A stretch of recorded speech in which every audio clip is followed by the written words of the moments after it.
Fala pessoal, tudo bem? Professor Bruno Azan aqui para a gente falar mais um pouquinho de direito processual do trabalho. E hoje é o tema de execução trabalhista. Eu separei uma questão que envolve os trâmites finais da execução, a asta pública, a fase de expropriação dos bens. Então vamos conhecer um pouquinho sobre esse tema que a FCC, vez ou outra, está cobrando nas provas? Então vem comigo, tá lá na tela. Então aqui, ó. Essa é a questão número 18 sobre o tema de execução trabalhista. Asta pública e expropriação. Uma questão de 2023 da FCC do TRT da 12ª de técnico administrativo. Vem comigo para a gente ver sobre o que trata. Olha só, sobre a arrematação, lembrando que a CLT chama a asta pública de arrematação. Então, às vezes ele fala arrematação, ele fala praça, não tem problema, arrematação ou asta pública, tanto faz. Como um ato que implica a transferência coercitiva de bens penhorados de um devedor para um terceiro, ou seja, um momento que um terceiro vai lá, dá o lance e leva o bem, seja pessoa física ou jurídica, denominada arrematante, a legislação prevê o quê? Então nós temos aqui 5 possibilidades que vão trabalhar o tema de arrematação, asta pública. Se você quiser fazer primeiro, pode dar um pause aí no vídeo para você tentar fazer primeiro. Faça, que aí eu vou virar a página agora para a gente poder analisar letra por letra, porque cada letra vai trazer uma informação nova para a gente. Então vamos lá? 3, 2, 1, vou mudar a página. Então vem comigo. Letra A. A mesma será feita em dia e hora anunciados por edital, afixado na sede do juízo e publicado em um jornal de grande circulação, com antecedência de 15 dias. Então ele está falando que para você anunciar a arrematação tem que ter um edital marcando o dia e a hora. Esse edital estará na sede e será publicado em jornal e a antecedência dele é de 15 dias. Confere essa informação? Olha só o que diz o 888 da CLT. Seguir-se-á a arrematação, que será de fato aqui, ó, anunciada por um edital, afixado na sede do juízo e, olha o E destacado, publicado no jornal local, se houver, com antecedência de 20 dias e não 15 dias. Então notem as cores para facilitar seu estudo. O edital, ele tem que ser publicado com antecedência de 20 dias, tá vendo? E esse edital, ele será tanto afixado na sede do juízo, como publicado no jornal. Cuidado, tá? Quando você lê a CLT, você vai ver que existe o edital para asta pública, existe também a chamada citação por edital, que é outra coisa. Quando a gente cita alguém por edital, a CLT fala que ele vai ser publicado no jornal ou, na falta do jornal, será fixado na sede. Isso é para citação por edital. Agora aqui é o edital de convocação para asta pública. Eu preciso do máximo possível de publicidade. Então perceba que neste caso, este edital de asta pública, ele é tanto afixado na sede como publicado no jornal. Tem um E de todo tamanho aqui no artigo, ok? Mas a antecedência de 20 dias. Já já eu vou dar uma dica para você lembrar desses 20 dias aqui. Pera lá. Continuando. A arrematação será em dia e hora e local anunciado, e o bem vai ser vendido pelo maior lance, sendo que o exequente terá preferência para adjudicar o bem. Lembra que a adjudicação acontece quando o próprio exequente, que é o credor, prefere ficar com o bem, sem problema. Aqui eu coloquei esse parágrafo só para mostrar para vocês que está escrito aqui, ó, dia e hora anunciados, aqui ele é dia, hora e lugar anunciados. O fato dele ter tirado o lugar aqui não atrapalha a questão. O que realmente atrapalha a questão é o prazo errado de 15 dias, beleza? Então já sabemos que a letra A está errada. Vamos para a letra B? Letra B. O arrematante deve garantir o lance com um sinal de 30% do seu valor. Opa, então se você foi lá arrematar um bem, você tem que garantir com um sinal. Será que é de 30% mesmo? Olha o que diz o mesmo 888 no parágrafo 2º. O arrematante irá garantir com um sinal de 20%. 20 e não 30. Olha que interessante. Vocês estão vendo 20 dias de edital aqui e vocês estão vendo 20% aqui. Olha um jeito interessante. É a chamada regra dos 20.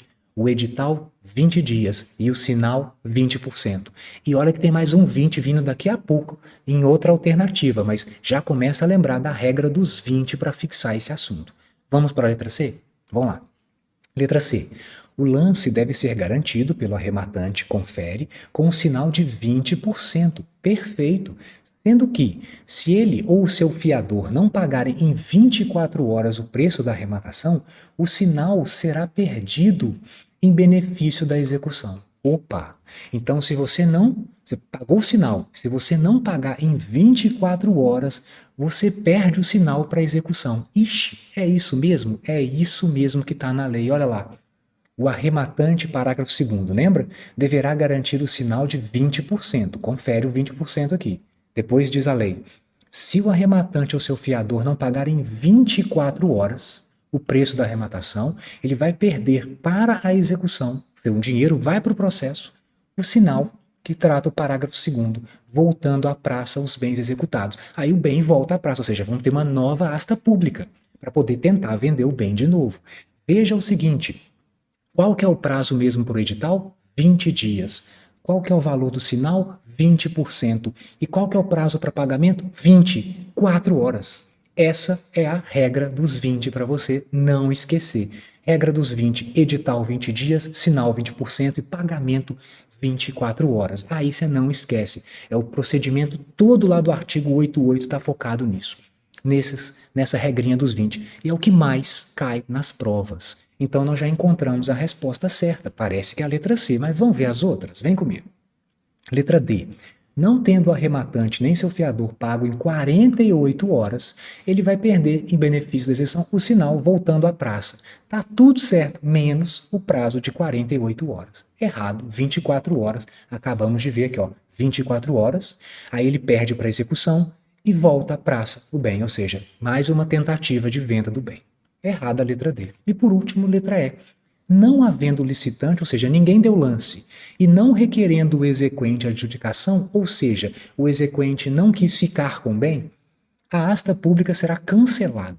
Opa, interessante isso. Então, será que eu faço lá asta pública? Chamo lá para praça, a CLT chama praça. Ela fala, a primeira asta pública é uma praça, é o nome que a CLT deu, tá? Não confunda com o CPC, esse nome nem tá lá no CPC mais, mas a CLT fala, é a praça. Aí eu fiz a praça. Tentei vender o bem, ninguém apareceu, não teve lance e o exequente não quis ficar com o bem. Nesse caso, então, se não deu certo, eu simplesmente vou cancelar a asta pública e pronto? Não, sabe o que a CLT manda a gente fazer? Olha que interessante, isso aqui é um detalhe que está só na CLT, você tem que lembrar que essa é a regrinha da CLT, olha só. Não havendo licitante e não requerendo adjudicação exequente, os bens poderão ser vendidos por leiloeiro nomeado pelo juiz ou presidente. Então, na cabeça da CLT, para você entender, seria assim: a primeira tentativa de asta pública é a praça. É o que está na CLT, tá? Isso não é verdade o que eu vou falar para você na realidade, tá? Na prática trabalhista não é assim. Mas do jeito que está na CLT, para você não errar na prova, é assim. A primeira tentativa seria uma praça. Aí eu fiz a praça. Se não apareceu ninguém, olha, não apareceu ninguém, e ninguém quis adjudicar o bem, o exequente não quis adjudicar, significa então, entre aspas, que é um bem difícil de vender. É algo mais complexo. Então, neste caso, na cabeça do legislador, ele permite que você chame um leiloeiro para vender o bem, como se o leiloeiro pudesse dar um up na sua venda, como se o leiloeiro, seus contatos, pudesse ajudar. Quando o bem é muito difícil de ser vendido, a CLT fala para você tentar vender por um leiloeiro, porque na cabeça do legislador, por um leiloeiro talvez ficasse mais fácil a venda de algo que seria naturalmente mais difícil. Então esse foi o raciocínio criado pelo legislador. Primeira praça, não deu certo, faz o leilão. Apesar de que a gente sabe que essa não é a diferença entre praça e leilão, mas o esquema da CLT é assim. E se você raciocinar desse jeito, você nunca mais erra uma questão de asta pública. Beleza? Bom, com isso, a resposta ficou letra C. Olha lá, o lance tem um sinal de 20%, e se o fiador não pagar em 24 horas, o sinal será perdido em benefício da execução. Fechou? Então é isso, pessoal. Deixa eu voltar aqui para a tela. Essa é uma questão típica de asta pública, da fase final de expropriação, um tema muito importante dentro do grande tema da execução. Espero que tenham gostado. Lembrando que esse é um trechinho do nosso curso de revisão por questões da FCC, que tem mais de 200 questões de trabalho e processo de trabalho analisadas detalhadamente assim e, claro, acompanhadas com esse material todo esquematizado para facilitar seu estudo. Então é isso, pessoal. Muito obrigado e até a próxima.